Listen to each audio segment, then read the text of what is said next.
and welcome everyone, PocketWatch here, and it's about time to read another episode of Umineko.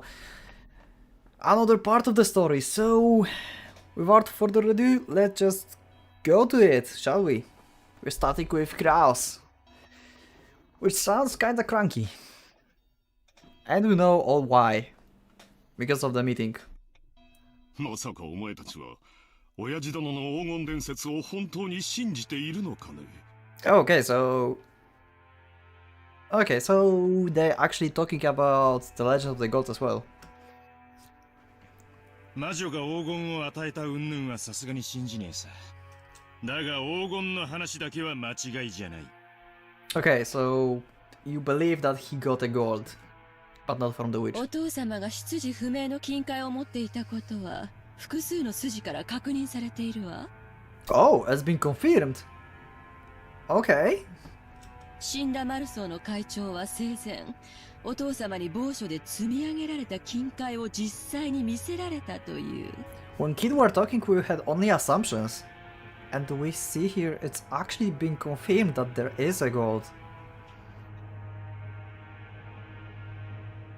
お Okay. 父様はそれを指して10トン分あるとはっきり明言したわ。Okay, so it's actually 10老 tons. いぼれのザレ言じゃないか親父殿と一緒に存在しない黄金の存在をでっち上げただけだ取るにも足らない I wonder if he's talking like that only to, like, you know, make them to other parts of the family stop looking for the gold so he can claim it all for himself.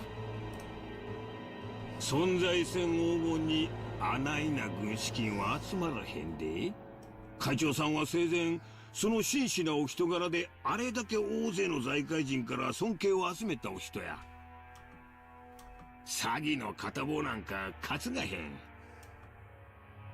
兄貴、マルソーの会長は確かに見てんだ。10トンの黄金をはっきりとその目で。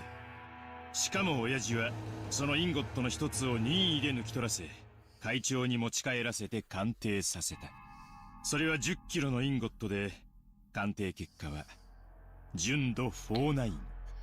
Woo! So it's... Oh my god. That's pretty good gold, I would say. インゴット表面には、後ろ宮家の家紋である片翼のワシが刻印されていたという。Oh, wow. So this is like personal gold for him. Holy shit. 後宮の黄金伝説は瞬く間に財界のフィクサーたちの間に広がったわ。鋳造元不明の黄金は換金率が悪い。ボロ儲けのチャンスだと思った彼らはそれを担保に認め、結果お父様は莫大な融資を受けることができた。 Okay.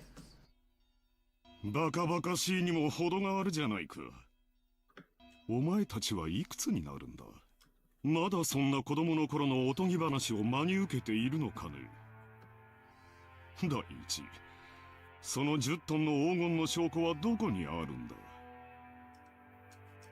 親父殿と親交の深かったごく一部の人間のザレ言だけじゃないか Okay. I'm sorry about going off topic right now, but I just had a thought about 2 episodes ago, I think. Let me just go here. Yeah. Okay, never mind, I was mistaken, never mind, let's go with the story. もちろん口伝だけさ。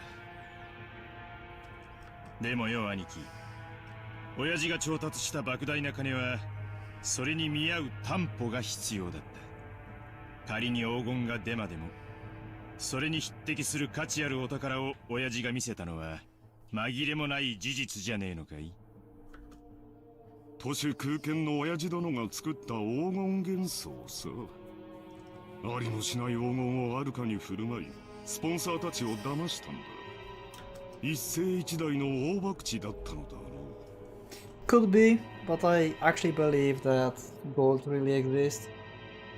運よくその資産の運用に成功できた Because we know how story like that works. もし当時の外需拡大がなかったら後ろ宮家の再興はならず、親父殿は世紀のペテン師として追われていただろう。 But this is pretty reasonable thinking from Kraus right now, じゃあクラウス兄 given さ the んは situation. 黄金など最初から存在せず、全てお父さん。もちろんさ。だから十分な成功を収めた後には黄金幻想など面倒なだけだった。だから親父殿は魔女だの黒魔術だのとわけのわからないことを後に言い出して信憑性を薄めたのさ。つまり黄金幻想がでっち上げであることを明かしたのだよ。 Well, it can be viewed that way. 魔女に黄金を授かったなどと言えば、もはや誰も黄金の存在を信じたりはしまい。あるいはお前たちのために言い出したのかもしれないな。なのにありもしない黄金を遺産分配に含めて議論しようというバカな息子たちが現れる。ローザ、まさかお前までこんなでっち上げを信じてるってい Oh う my んじゃない god. だろうな。 And again going for the youngest. 私はお父様が本当に黄金を持っていたかどうかを確かめることはできない。 Nice dodge. でもお父様の4人の子供の一人として正当な分を主張したいだけよ。ほう、ローザも言うようになったじゃないか。 Oh. なるほど。お前たちはこう言いたいわけかね。私が黄金を独り占めしようとしていると。 Yep, that was I said like at the beginning. 兄さんが莫大な軍資金を調達したのは事実。それがお父様の個人資産の横領では断じてありえないというなら、つまりはそういうことよ。兄貴はすでに10トンの金塊を見つけてるんじゃないかって俺たちはそう見てるのさ。 Oh. Okay, I didn't thought about that. バカバカしい。 Wonder if it's true. そんなものは元より存在しない。じゃあ説明なさいよ。お父様の財産の横領、お父様の隠し黄金。そのどちらでもないなら、どうやってあれだけの軍資金を調達できたっていうの？私にも政界財界に友人が多くいてね、彼らから協力を得ただけに過ぎん。それについてお前たちに説明する義務はない。分かっているだろう。 You are definitely guilty. 話せぬ方面の筋もある。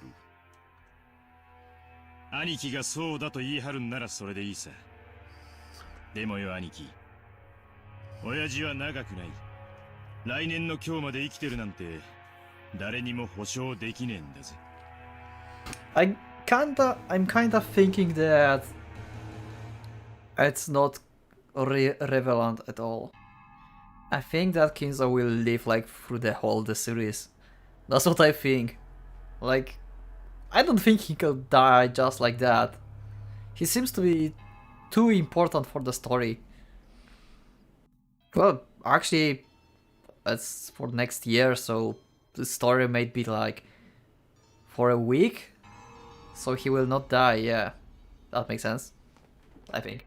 親父が死ねばその時点で遺産相続だ。俺たちは全員の立場から中立な弁護士と会計士を立てて親父の財政状況を調査させるぜ。その時、お父様の資産に兄さんが不当な干渉をしていることが発覚したなら、 Holy shit. お分かりね。何の話だかさっぱりわからんね。 He's still playing calm. 妻でなくても憤慨したい気持ちだ。お父さんの黄金はもちろんお父さんの財産や。表に出せん金やっちゅうのも分かっとる。しかし4人に公平な権利があるはずや。つまり兄貴が黄金を独り占めしていないかどうか、兄貴についても財務状況を調査させてもらうぜってことなの。いい機会じゃない。兄さんの言うところの友人知人にバックアップしてもらったというところを証明なさいよ。Eva, so savage. 私たちはくだらない疑いを持ってしまったことを潔く謝れるわ。ねえ、ローザ。そうね。クラウス兄さんこそ話をはぐらかしてるわ。やましいところがないというなら証明してくれればいいだけの話なのに、兄さんはまるで取り合おうとしてくれない。Are you also have like characteristics of person that you don't like in the real life but you like in the games or novels or anime? Because Eva is character like that. I would certainly don't like her, and her personality is pretty damn annoying as hell. Like, no, just no. But in stories like that, like this is one of the best character I can think of. I mean, for this setup at last, like with this set of characters we have right now in Umineko, which we saw, like this is for me like most appealing character right now in terms of character.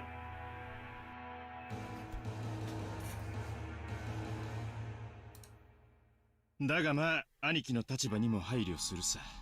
Also, voice actor made a pretty damn good job on her.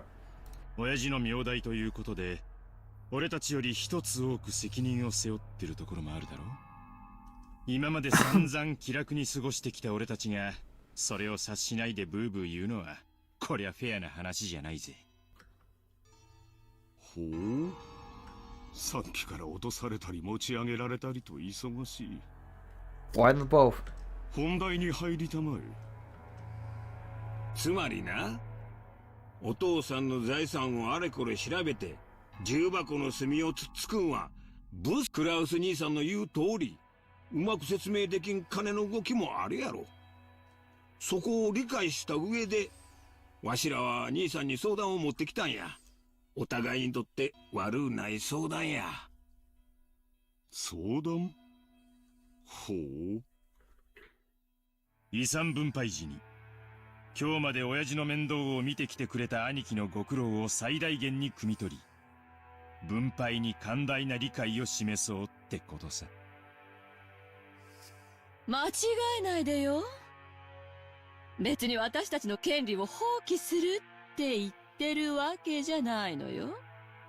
ただ、その権利を主張する際に、兄さんの立場に立った寛大な理解があってもいいんじゃないかしら、ということなのよ。つまり条件を飲んでくれたら、わしらは遺産分配時にお父さんの財務状況調査をクラウス兄さんに一任してもいいっちゅうこっちゃ。Oh wow. So they actually want to leave it to him.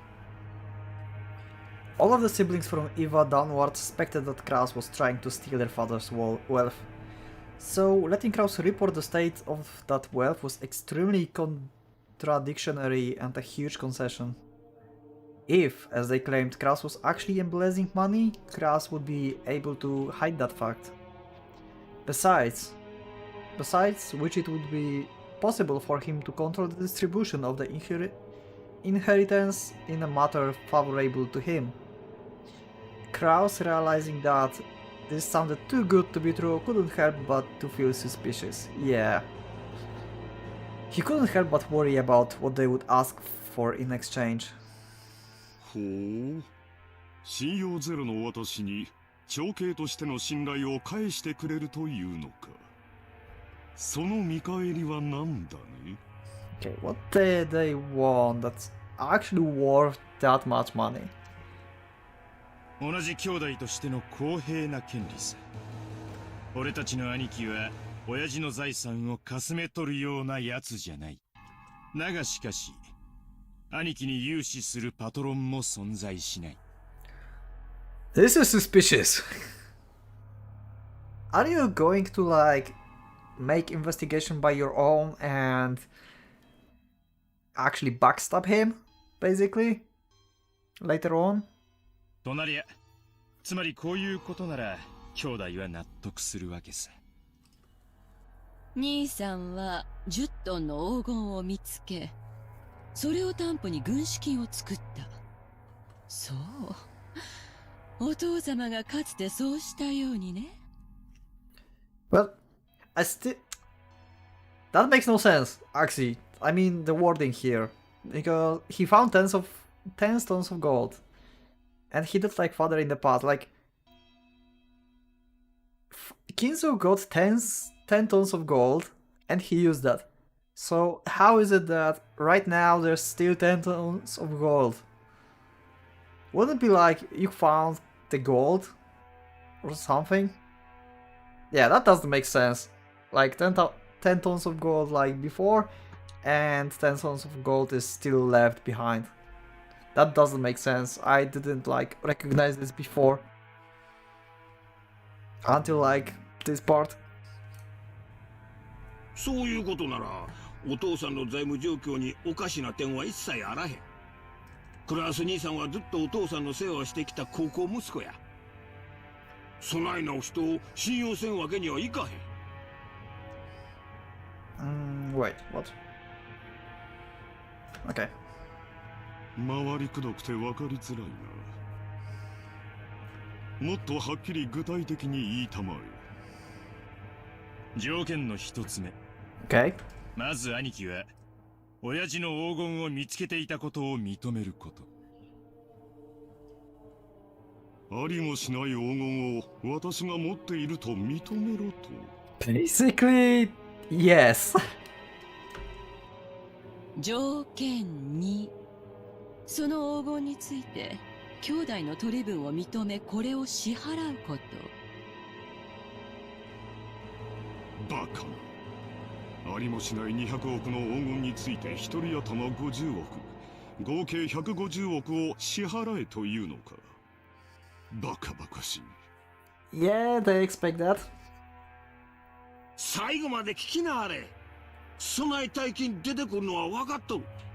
でけへん取引はするつもりないで。もちろん黄金の取り分についてもクラウス兄さんの今日までのご苦労を十分にねぎらって換算するつもりや。条件3。 Okay, and this face is terrifying. What's the third condition? 黄金の分配は後宮本家当主跡継ぎの肩書きに 50%、 Oh my god, I 残りを didn't 兄 read. 弟の正当な取り分として分割。 Wait, what? The portion of gold? One being that is just for me. 50%. Okay, so successor will get...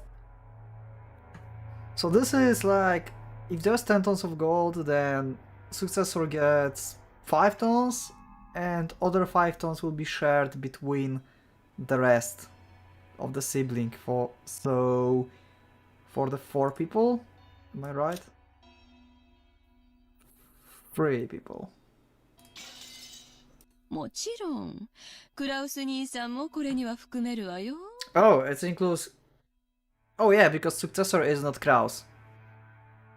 Yeah, wait, no. Kraus is the successor. Is he? He should be, I think. If Kinzo died, then he is like the head of the family. And if he dies, then the Jessica will be the head of the family. If I'm not mistaken. 200億のうち125億を兄貴に。That's pretty good deal if you ask me. 25億をエヴァ姉さんに、25億を俺に、25億をローザに。ありがたくて涙が出る分配じゃないか。存在しない黄金のためにお前たちに75億支払えというのかね。何よ、兄さんの取り分は私たちの5倍じゃない。 Assuming that gold exists. 私なら踊り上がっちゃう好条件よ。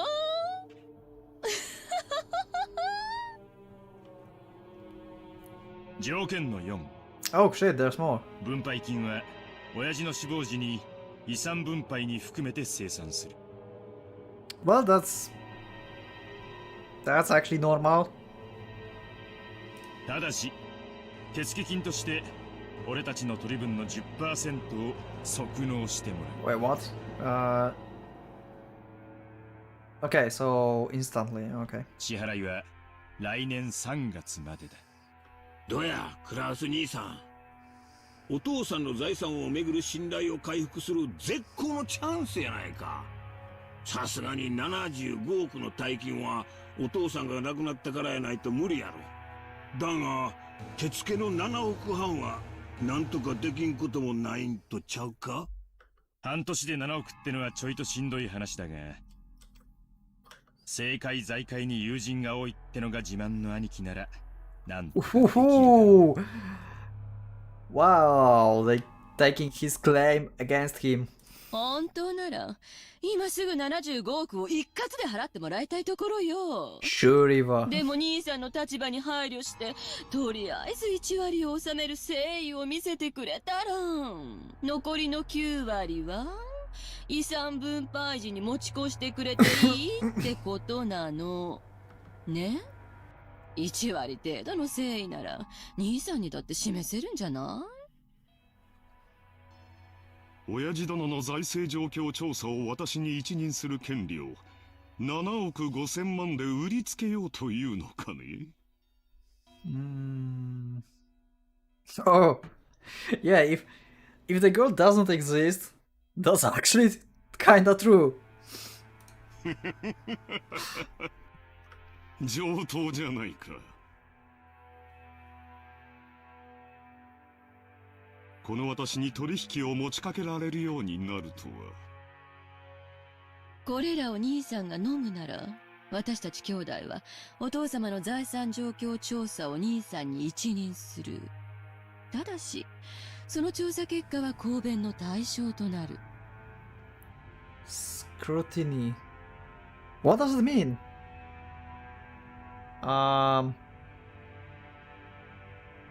Wait, can I like check it real fast? Yeah. Give me a second.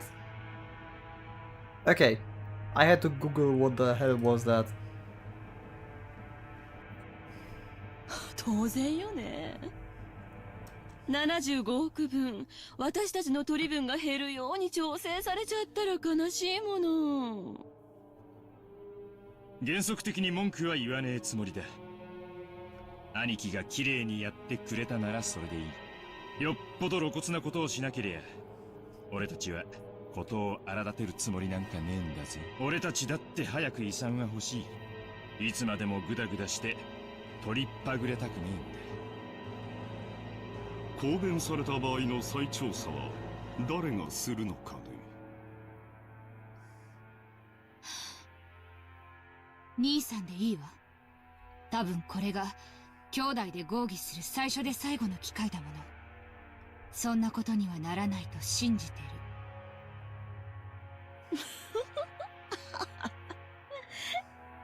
る。ローザもたまには言うわね。She is part of Shiromiya family and have you as a sibling, so she can like learn things from you. By this point, it's obvious that Kraus wasn't at all trusted as the oldest sibling, so there's no need to go into detail.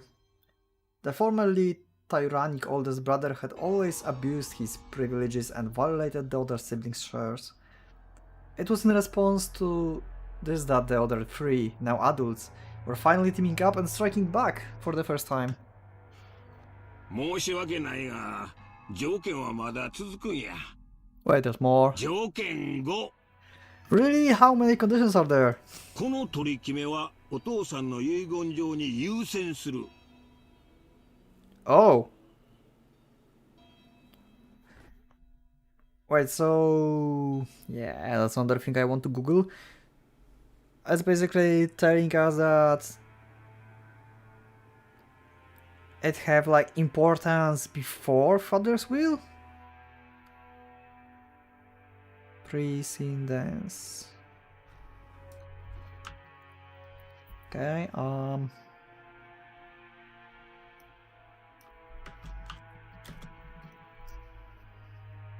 Yeah. So I got it right from the context of the sentence. 後になってこの取り決めが保護になるような遺言が出てきちゃかなわんちゅうこっちゃな。 Yeah, that's fair. 入念じゃないか。なら質問だが、仮に本当に黄金が見つかった場合、どうするのかね。それに対する支払いを兄貴が済ませてる以上、俺たちは本当に黄金が出てこようがどうでもいいことさ。Yeah, so you're basically sealing him like, you know, father inheritance. 俺たちの取り分は先払いってな感じになるわけだからな。夢があっていいじゃない。この島をリゾート化するつもりなんでしょ。その工事の途中でひょっこり黄金が見つかるかもしれないじゃない。 Wow, Eva, you're so savage. Eva let out a high-pitched laugh. Kraus watched but didn't even flinch. 条件に7をつけてもらおう。 God damn it, now you adding conditions? 私以外の兄弟が黄金を発見した場合、速やかに私に引き渡すこと。 Oh wow, yeah. That's pretty good safe condition. If he doesn't find it and someone else find it, then they will give it to him and then they can proceed with whatever they agreed. Yeah, this is very good condition for him. And for the agreement in もちろ general. ん保証するわよ。 Yep. I kinda don't think you telling truth with that laugh. It was a play on words. Of course the others who were forcing Kraus to pay money for some non-existing gold wouldn't save Kraus his portion if they actually found it. Yeah. From the beginning this deal had been nothing more than a threat directed at Kraus. Regardless of the actual facts, it was still extremely likely that Kraus was embezzling his father's assets. When Kinzo faced death at last and had his inheritance distributed, some unpleasant facts would surely come to the light. That would easily become fatal to Kraus. The others had spotted this weak point and were threatening their brother under the veil of compromise, trying to wrangle a huge sum of money out of him. However, they had forgotten one thing. They'd forgotten that their brother brain moved so swiftly, at least when it comes to cunning and guile, that they would be forced to band together to combat him. While Eva couldn't stop smiling, sure of her victory, Kraus let out a gloating laugh to show her how relaxed he was. とても良い話じゃないか。私もお前たちとの関係が疎遠になっていたことには非常に心を痛めていた。Sure. この条件を飲むことによって兄弟間の関係が再び有効なものにできるなら喜んで話に乗らせてもらおうじゃないか。喜べローザ。取引は成立だ。 She's not amused. Rosa's expression dimmed. It was never a good sign when her brother started talking like that. Eva also keenly picked up on this. That's why she was unable to wipe away a sense of unease, even though Kraus had obediently accepted the deal. 嫌に素直ね。兄さんらしくもないわ。それはひどいじゃないか。私に下心があるというのかね。 Yep. あるわけもないさ。お前たちと同じだ。 Just the same as all of you, so I'm plotting stuff. He seems to empathize just that one part. The color of Rudolph's face darkened. To him, it sounded as though Klaus was saying, I have a plan similar to yours. Yep. So Rudolf panicked. He rushed to bring this nearly resolved discussion to a conclusion. ならいいんだ。 Oh my god. じゃあ兄貴、ここにサインをもらえるか？今の話を書き出した俺たちの誓約書だ。人数分ある。同じ内容に全員がサインする。 Rudolf took 4 written contracts out of his breast pocket that had the detail of their deal written on them. クラウス兄さんの提案した条件7ももちろん今から追記するで。安心したってな。兄貴、ペン使うか？ Rudolf took a fountain pen out of his breast pocket and offered it to Kraus. Kraus made as if to accept it, but then with a small laugh he drew back his hand without taking it and spoke. 実はこの取り決めを確かに履行するために1点だけ修正を提案したい。 Okay. As soon as Kraus said that single sentence, all of the siblings felt as though something ominous was creeping up their backs at the same time. ダメよ。もう決まった話よ。 Oh my god, if Eva is panicked, then this is pretty damn terrible. 黙ってサインを。エヴァ、何を焦っているんだね。もちろんサインはする。お前たちに黄金の分け前、75億円分を約束する。親父殿の遺産分配の時、きれいさっぱり清算することも約束する。だが、一点だけどうしても譲歩してもらいたい部分があるのだ。Because wait,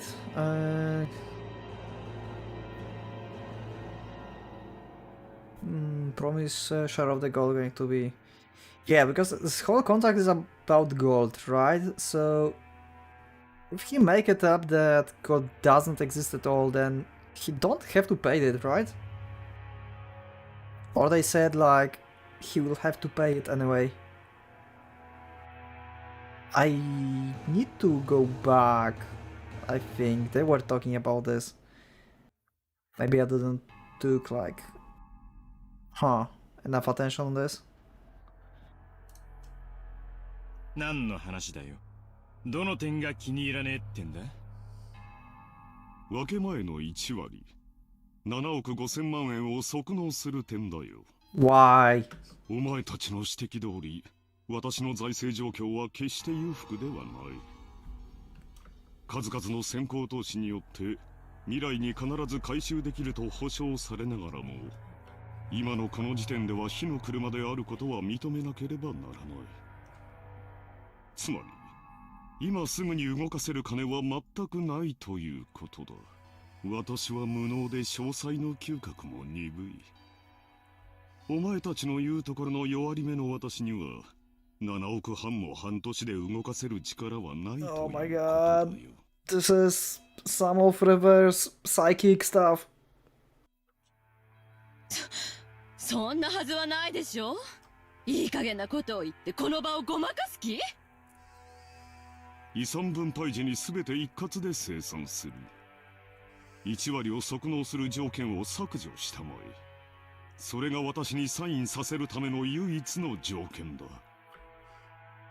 クラウス兄さん、この1割はな、あくまでも兄さんの誠意を図る数字なんやで。本当なら取引の余地もない話や。そこを100歩譲った上で、とりあえず1割の誠意でこの場を丸く収めちゃるっちゅう大サービスなんやで。そう説明した上でそこを断るっちゅうんは、互いの信頼関係にちょいと影を落とすんとちゃいますか？ Hideyoshi had a humble expression in his face and was rubbing his hands together. But his eyes weren't calm at all. Kraus had already seen through to the shadow in the depths of those eyes. お前たちは何を焦っているの？それとも何に怯えているのかね。どうぞ。私にだけは教えてくれんかね。 Once again, Rosa. 他の兄弟たちには内緒でこっそりと。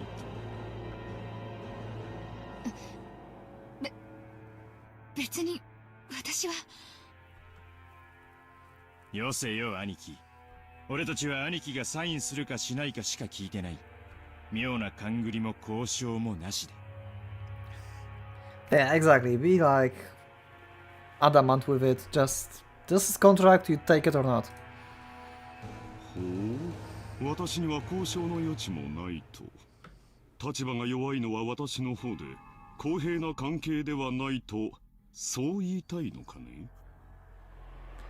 Shivers began to ground up Rudolph's back.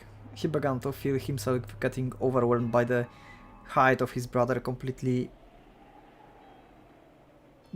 big wall and the long shadow that had existed since they were children. 取引は公平な関係であるべきじゃないのかね。この取引は私にとっては、弟や妹たちと長いことを失ってきた信頼を取り戻し、 Sure. それは私にとって緊急に解決したかった心のしこりだ。それが今日解決できてとても嬉しいと思う。だがお前たちもこの取引を急ぎ締結することがとても嬉しいんじゃないのかね。 Kraus stared at each of his siblings. They avoided his gaze with animal-like instinct. Only Hideyoshi was slow in avoiding it. So he was scarred by the Kraus gaze. 秀吉兄さん、あなたの会社非常に好調子だそうじゃないですか。トントン拍子で上場を果たし、業績も株価も右肩上がり。実にお羨ましいことです。うちの人の話は関係ないでしょ。だが株主たちに対する還元を怠ったのが悪かった。そして上場した時に足回りを固めきらなかったのもまずかった。気づいた時にはたちの悪い連中に自社株をだいぶ買い集められていたらしいじゃないですか。なんでそんな話知っとるんや。秀吉さんと同じですよ。 He checked you. 私に融資する人間などいないと裏を取れる程度に、私も秀吉さんの裏を取れるのです。そんな不思議があることはないじゃないですか。 Kraus grinned broadly. In contrast, Hideyoshi's face was rapidly turning pale. Hideyoshi's company was a restaurant chain management company that he would started from nothing. Thanks to Hideyoshi's management efforts, the company had achieved success repeatedly, expanding its range, and a petition to make it a stock list company had recently succeeded. The greatest advantage of being in the stock holding system is that you can sell stock certificates and gain a large amount of financing. The amount tends to be far greater than a business normal profits, so this is an extremely effective way to gather massive funds to expand the business even further. However, in exchange for financing the company, the stockholders gain certain rights. They are given rights that allow them to observe and guide the company they've invested in, leading to profits even greater than the original investments. This right is guaranteed to the stockholders, and they sometimes use it to dismiss ineffectual management. The right allows them to keep an eye on management and prevent the money they're invested in the company from going to waste.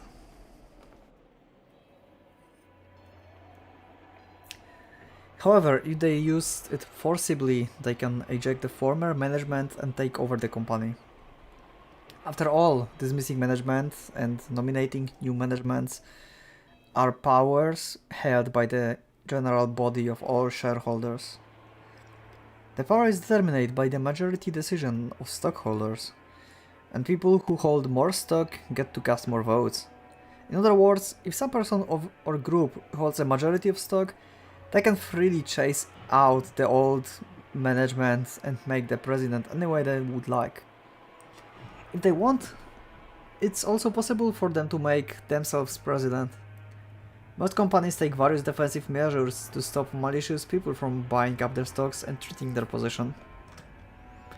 Like ensuring that a lot of stocks is bought by those close to them, such as company employees. However, Hideyoshi's company had only recently become stock listed, and he hadn't had time to strengthen those defensive measures.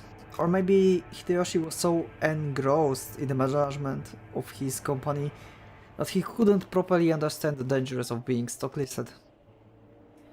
It's hard to say whenever he should be viewed as a kind-hearted manager immersed in the work of management, or a foolish manager who had his feet swept out from under him. In other words, there existed some people who wouldn't let him get away with the naivety unscratched.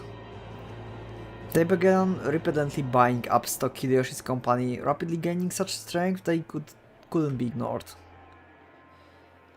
They then sent anonymous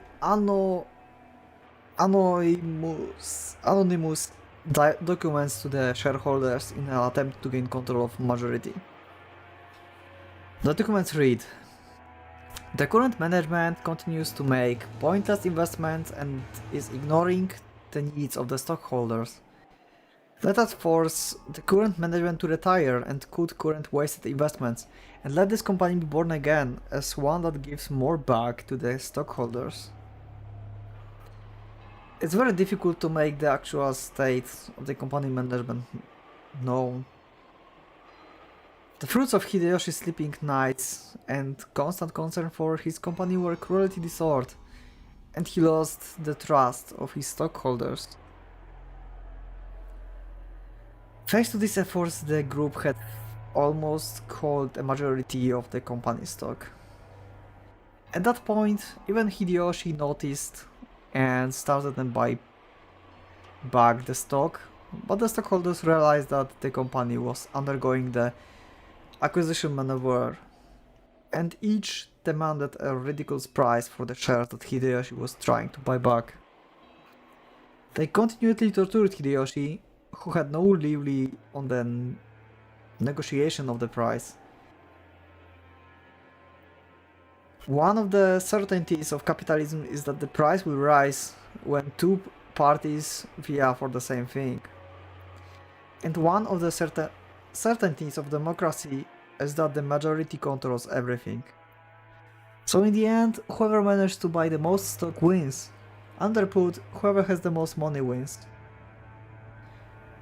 Unless Hideyoshi could obtain a large sum of money at this critical time, he could easily lose all he built so far. Therefore, more than anything else, he wanted a lot of money right now. He couldn't wait for the division of Kinzo inheritance since no one knew when he would die. ルドルフの方も最近は大変だそうじゃないかね。海外は怖いとよく言うが、本当にそうらしい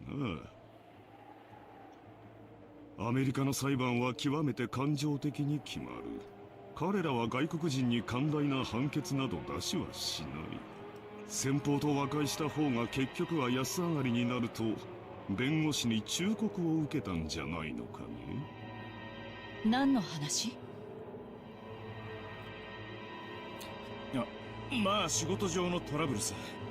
Yeah. 大したことじゃない。 So apparently Kraus have some kind of hook for everyone here. 金で切りのつく話さ。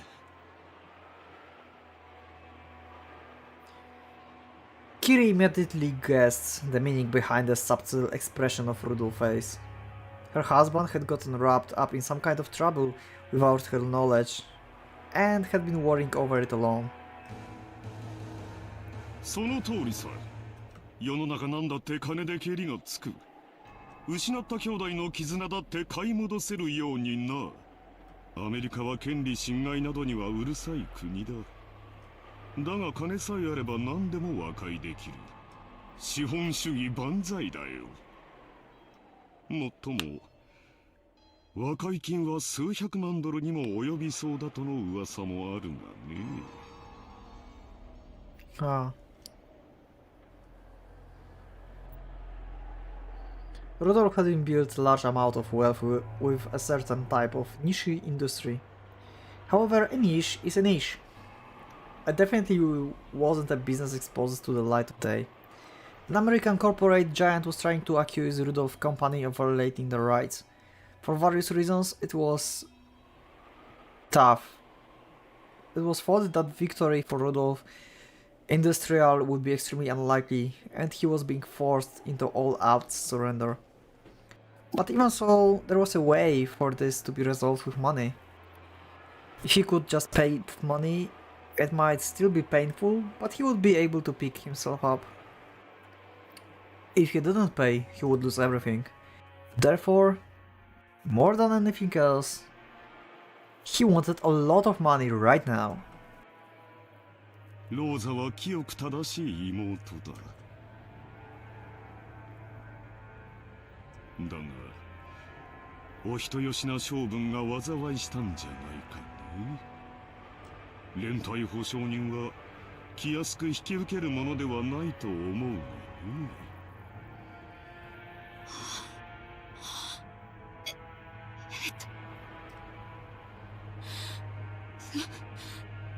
それはクラウス兄さんとは関係ない。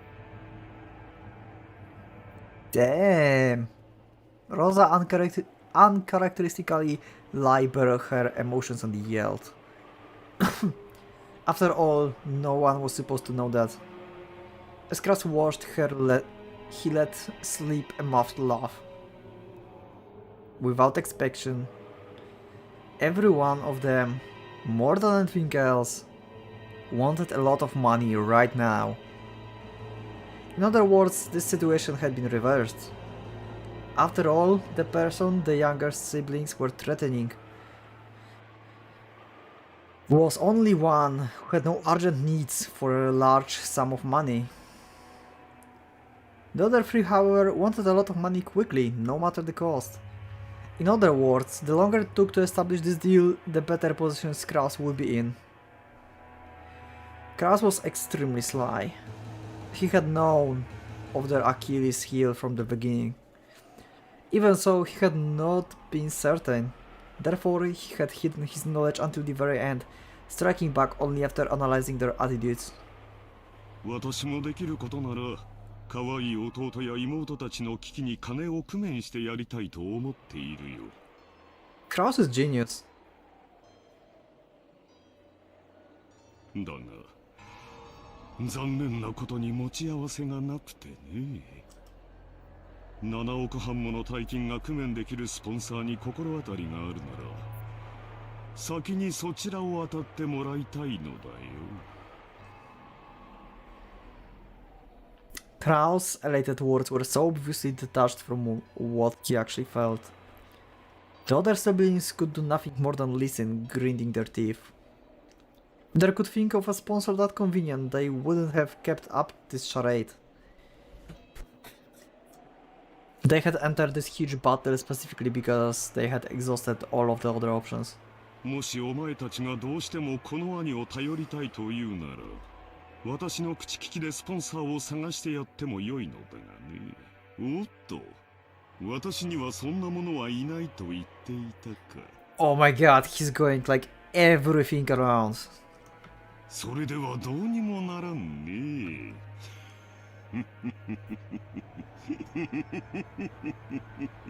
Holy shit. I didn't expect that this will go like that, like 180 around.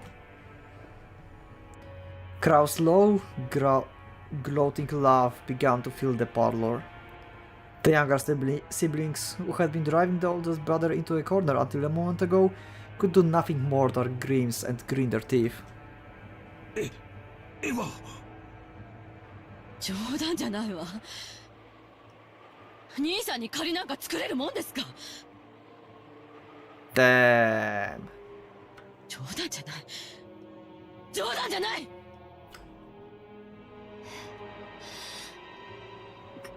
クラウス兄さんを頼ったらどう助けてくれるの？言ったではないか。私にできるのは他のスポンサーを探すだけだよ。もちろん利息を融通してもらえるようには最大限交渉するがね。God damn it. You're so evil. ちくしょう。足元見やがって。あなた落ち着いて。落ち着いてるぜ。俺は極めて冷静だぜ。We see Kyria so rarely, and she's cool character. I want to have her more in the story. I want more of her voice lines. I want to know more of her character, because she's very rarely shown. クソったりが。Kyria grabbed her husband's hand, but that act made him feel even more pitiful, so Rudolf shook it off. Kraus laughed as though watching something highly amusing. こんな時、本当に親父殿の隠し黄金が見つかればいいんだがね。そうすればすぐに25億ずつをこの場で切り分けてやれるのだが、残念残念残念至極。非常に極めて実にどうしようもなく残念だ。今宵は兄弟みんなで酒を酌み交わしながら、ベアトリーチェの碑文の謎をみんなで解き明かしてみようじゃないかね。This proposition is... I don't know. I don't know what to think, to be honest. 仲良し兄弟が4人揃えば、きっと解けない謎はないはずさ。I mean, there's no... Yeah, it was confirmed, like they said, that he got gold. But we can't say that Epitaph is true, at least from their perspective. So this is very risky.